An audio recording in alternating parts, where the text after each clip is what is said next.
Hello, welcome to my channel. Today I'm working on a small still life. I really set it up the stage for my light. So I have painted everything, the shadow, the background, leaves and petals. So now I can really go and start working on expanding my light and paint the melody of the light. And now I'm going to get a lot of white and I'm going to step away from my darker lake and I'm going to make sure I have a nice generous amount of paint. And now I'm going to repaint the body of my salt shaker since a lot of it is focal point, sharing it a little bit with this bright tangerine.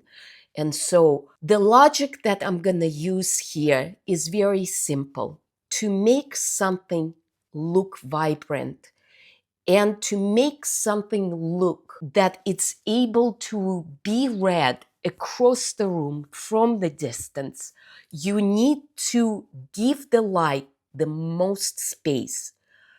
And that is only possible if you make that light as flat as possible. You may say, wait a minute, I want this salt shaker look dimensional. Why are you saying flat?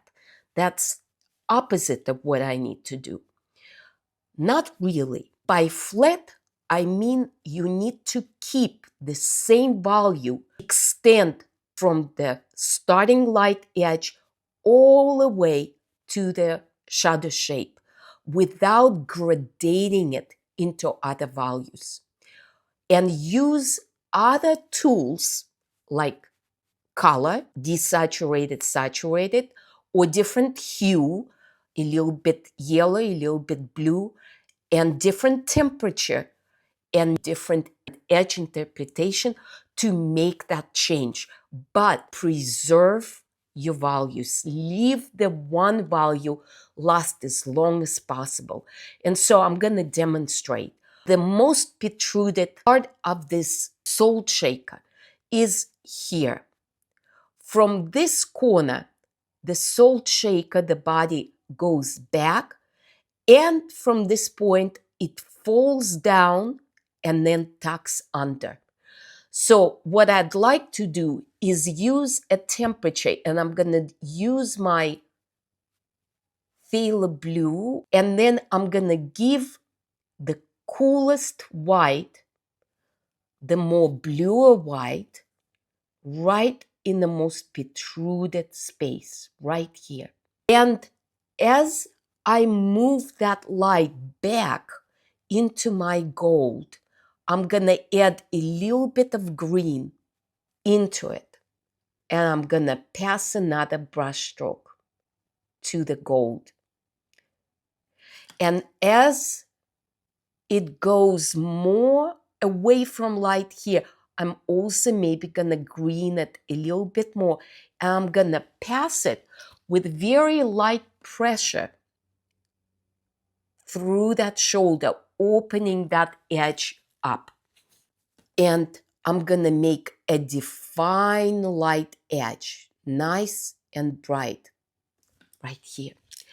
And then as the vase starts to move towards the shadow and the belly of it is starting to tuck under, I'm going to start adding a little bit of my warm yellow.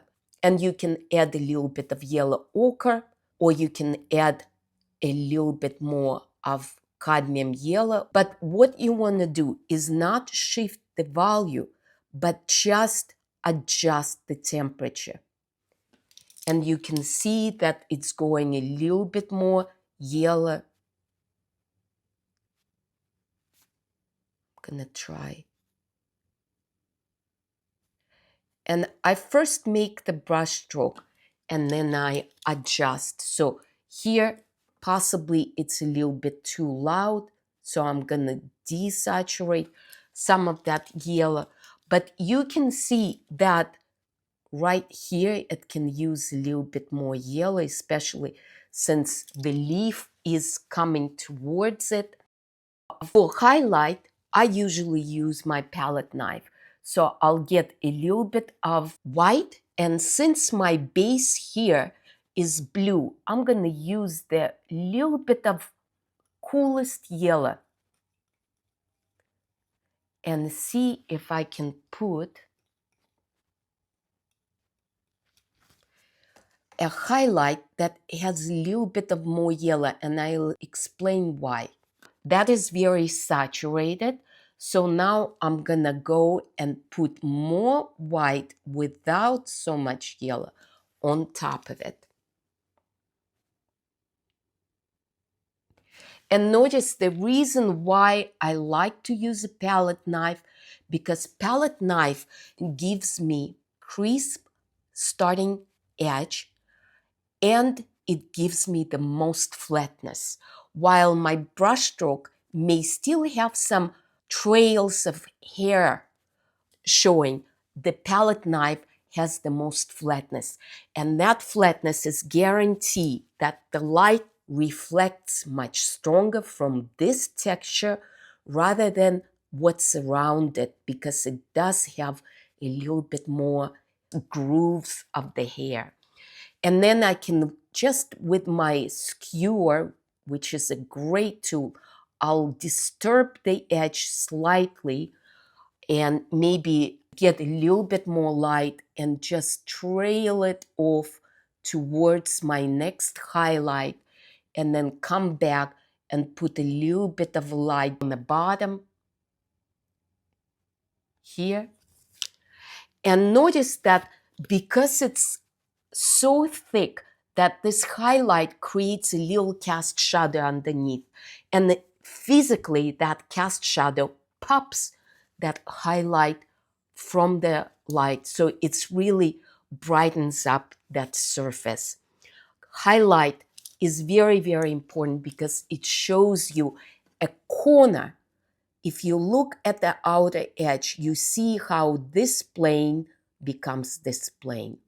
And then for transition, what you can choose is maybe something very neutral, whether you have a little bit of violet or gray.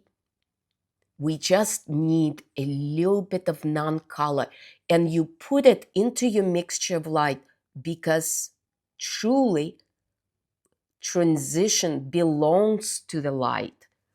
It doesn't belong to the shadow. It is light that transitions into the shadow. It's not shadow transitioning into the light.